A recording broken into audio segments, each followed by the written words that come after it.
Spotlight में एक बार फिर आप सभी का स्वागत है। अब राम की नगरी अयोध्या की भी बात कर लेते हैं, जिसकी विकास की यात्रा से हम सब परिचित हैं। आस्था और अर्थव्यवस्था का संगम बन रही अयोध्या नगरी किस प्रकार विकास की नई कहानी कह रही, आइए आपको दिखाते हैं अपनी इस रिपोर्ट में।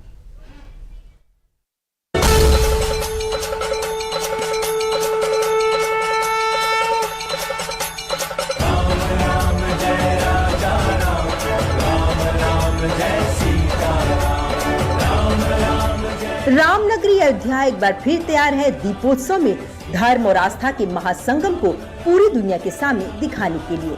लेकिन योगी सरकार के लिए अयोध्या धर्म और आस्था का संगम नहीं, बल्कि धर्म, आस्था और पर्यटन की त्रिवेणी है। इस बार दीपोत्सव में दिखेगी इसी त्रिवेणी की नई चमक।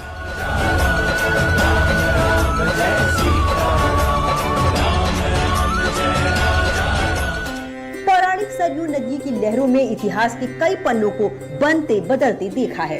समय की साक्षी रही सरयू की लहरें अब अयोध्या में नए बदलाव की साक्षी भी बनने वाली हैं। 20 × 8 मीटर की लंबाई चौड़ाई वाला ये फ्लोटिंग रेस्टोरेंट अयोध्या को पर्यटन के मानचित्र पर और मजबूत कर देगी। ये सरयू नदी की लग्जरी रसोई है, जो दुनिया के मशहूर टूरिस्ट डेस्टिनेशनों पर दिखती है, लेकिन अब ये अयोध्या में भी दिखेगी।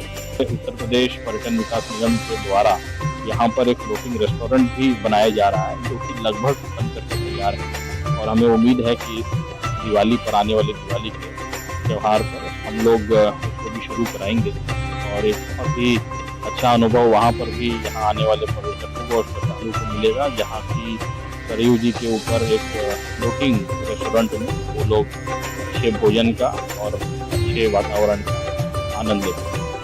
देखिए, एक फ्लोटिंग रेस्टोरेंट जो बनता है उसकी क्षमता लिमिटेड होती है, परंतु जो भी बेस्ट हम लोग यहाँ पर करते हैं, वहाँ पर एट ए टाइम लगभग 30 से 40 लोग एक साथ भोजन का आनंद लेते हैं। साल 2024 में राम मंदिर की प्राण प्रतिष्ठा के बाद से ही अयोध्या में देश विदेश से लाखों श्रद्धालुओं का आना लगातार जारी है। ऐसे में योगी सरकार की लगातार कोशिशों से अयोध्या आधुनिक पर्यटन सुविधाओं से लैस भी हो रही है। प्राण प्रतिष्ठा के बाद साल 2024 में अयोध्या में 16 करोड़ से ज्यादा श्रद्धालु पहुंचे थे। साल 2025 में मार्च तक 20 करोड़ 36 लाख से अधिक श्रद्धालु अयोध्या पहुंचे। प्राण प्रतिष्ठा के बाद से इस साल मार्च तक ही 36 करोड़ से ज्यादा लोग अयोध्या आए हैं।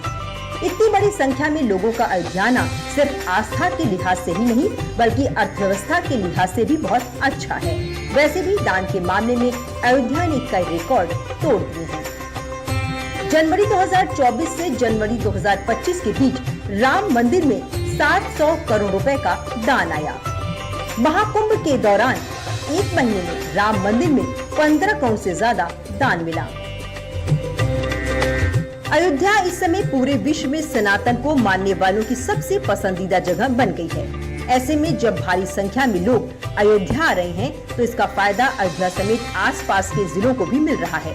इसीलिए ही योगी सरकार लगातार इंफ्रास्ट्रक्चर के विकास पर जोर दे रही है।